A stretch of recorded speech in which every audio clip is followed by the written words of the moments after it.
Hello, boys and girls. Here is the Magic Tree House, book number 6, Afternoon on the Amazon. And we are going to continue on with our literature unit. Today I'm reading chapter 4. Millions of them. Jack didn't move. He kept staring down at the forest floor. "What's wrong?" Annie called from above. Jack didn't answer. "You don't see any giant spiders, do you?" Annie said. "Well, no." Jack took a deep breath. "We have to keep going," he thought. "We have to find the special thing for Morgan." "No spiders. Nothing scary," Jack called, and he started down the ladder again. Jack and Annie climbed down through the understory. Finally, they stepped onto the forest floor. Only a few rays of light slanted through the gloom. The trees were very, very tall and very wide. Vines and moss were hanging everywhere. The ground was covered with dead leaves. "Before we do anything, I'd better check the book," Jack said. He pulled out the rainforest book. He found a picture of the dark world under the treetops.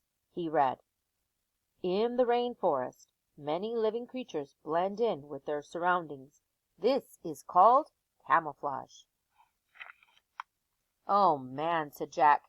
He closed the book and looked around. "There are tons of creatures down here. We just can't see them." "Really?" whispered Annie. She and Jack peered around at the quiet forest. Jack felt unseen eyes watching them. "Let's hurry and find the special thing," whispered Annie. "How'll we know when we find it?" Jack said. "I think we'll just know," said Annie. She headed off through the gloom. Jack followed. They crept between the huge trees and past hanging vines. Annie stopped. "Wait, what's that?" "What's what?" "Listen, that weird sound." Jack listened. He heard a crackling sound. It sounded like a person walking over leaves. Jack looked around. He didn't see anyone, but the sound got louder. Was it an animal? A giant bug? One that had never been named? Just then, the silent forest came alive. Birds took off into the air. Frogs hopped over the leaves.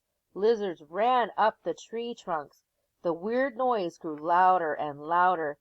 "Maybe the book explains it," said Jack. He opened the book. He found a picture of different animals running together. He read, "When animals hear a crackling sound, they flee in panic. The sound means that 30 million flesh-eating army ants are marching through the dead leaves." "It's army ants!" cried Jack. "Millions of them!" "Where?" cried Annie. Jack and Annie looked around wildly. "There!" Annie pointed. Army ants, millions and millions of them, were marching over the leaves. "Run to the tree house!" cried Annie. "Where is it?" said Jack, whirling around. All the trees looked the same. Where was the rope ladder? "Just run!" cried Annie. Jack and Annie took off. They ran over the dead leaves.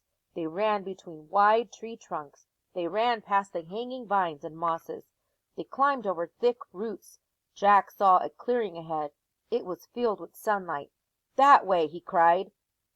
Jack and Annie hurried toward the light. They pushed their way through the bushes. They burst onto the bank of a river. They stared at the slow-moving brown water.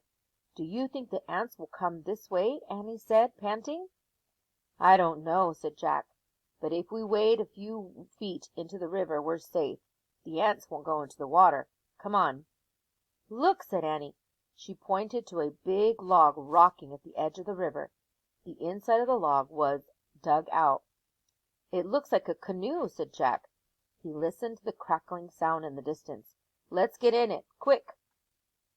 Jack shoved the book into his backpack.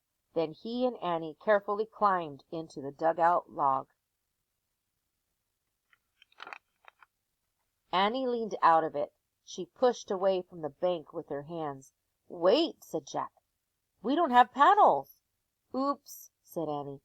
The canoe started moving slowly down the muddy river. And that was the end of chapter 4.